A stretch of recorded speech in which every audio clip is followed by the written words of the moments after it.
Assalamualaikum warahmatullahi wabarakatuh. Salam sejahtera untuk semuanya. Teman-teman mahasiswa baru, saya menyampaikan selamat untuk Anda. Anda memulai babak baru, Anda menjadi mahasiswa. Anda disebut maha atas kesiswaan Anda. Anda punya tanggung jawab yang jauh lebih besar daripada anak-anak muda lainnya. Di Indonesia ada jutaan anak masuk SD, tapi hanya ratusan ribu yang hari ini bisa kuliah. Dan itu artinya Anda berbeda dengan yang lain. Anda adalah sekelompok anak-anak muda yang punya kesempatan untuk mengembangkan diri, untuk maju, meraih masa depan, bukan hanya untuk Anda sendiri, tapi untuk kemajuan Republik, untuk kemajuan bangsa. Karena itu saya ingin berikan catatan. Anda akan kuliah. Tolong jangan hanya belajar di dalam ruang kuliah. Kuliah Anda adalah di dalam ruang dan di luar ruang kuliah. Dua ini, kalau Anda disebut dirinya sebagai aktivis, maka jangan hanya aktivis di luar ruang kelas, tapi aktivis di dalam ruang kelas juga. Di sisi lain, bagi teman-teman yang ingin belajar saja, hanya di kelas saja belajarnya, Anda akan masuk rombongan orang yang merugi. Karena di ujung masa kuliah, Anda hanya keluar membawa selembar kertas bertuliskan transkrip atau selembar kertas ijazah. Masa depan tidak bisa dibangun hanya dengan selembar kertas itu. Anda harus menjadi manusia baru, lebih dari sekedar peneliti, lebih dari sekedar pengajar. Tapi Anda harus menjadi pemimpin di Indonesia. Anak-anak muda yang kata-katanya, langkahnya bisa membuat perubahan. Dan itu artinya belajar dari sekarang. Saya sering menganalogikan hidup pasca kuliah itu seperti berenang di lautan. Anda punya pilihan, mau belajar berenang saat sudah sampai ke laut atau mau belajar berenang di kolam renang.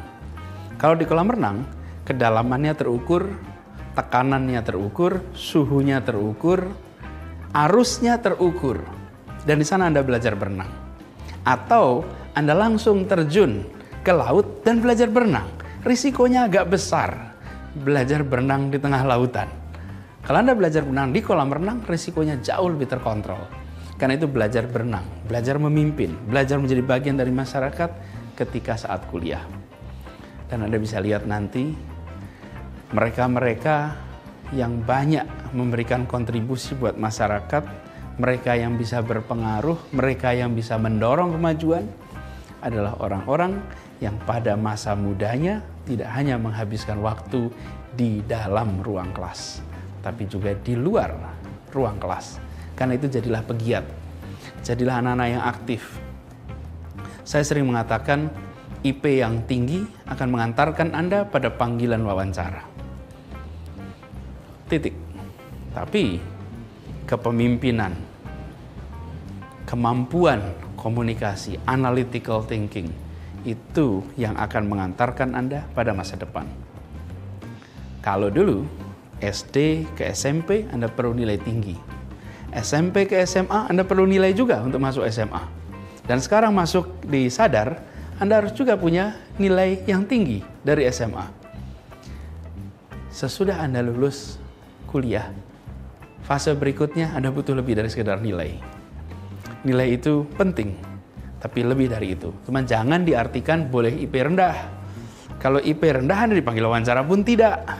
Jadi IP-nya jangan rendah, IP-nya harus tinggi. Berapa minimal IP?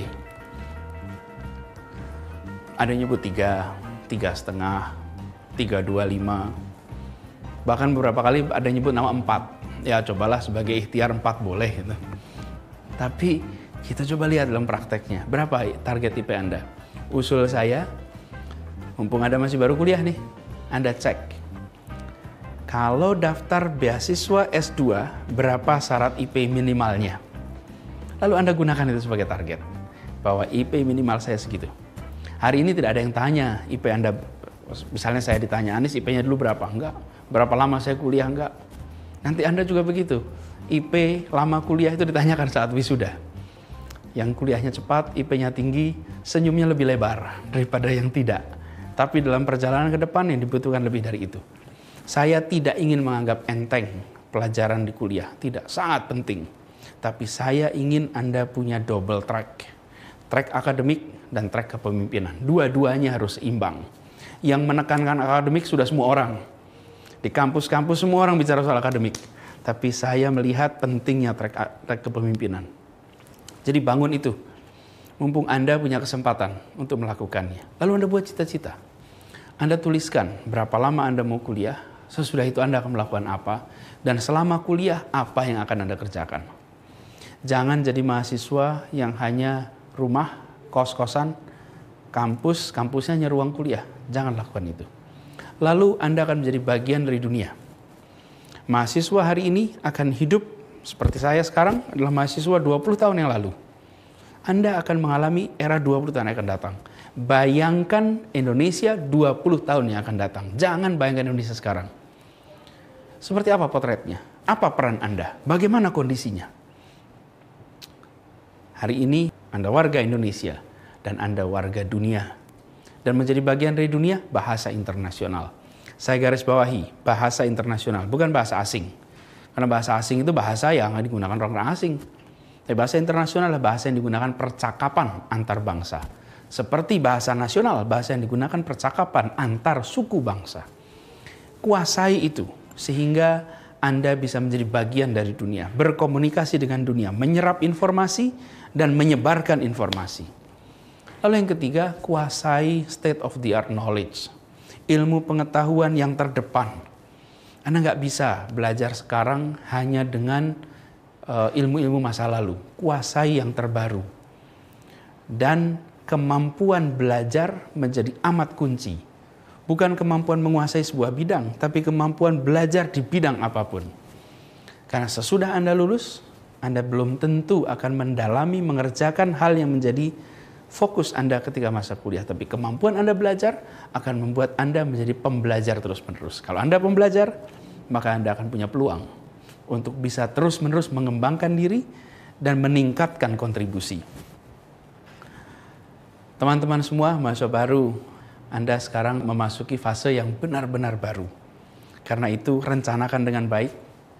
Catat cita-cita Anda. Catat keinginan-keinginan Anda.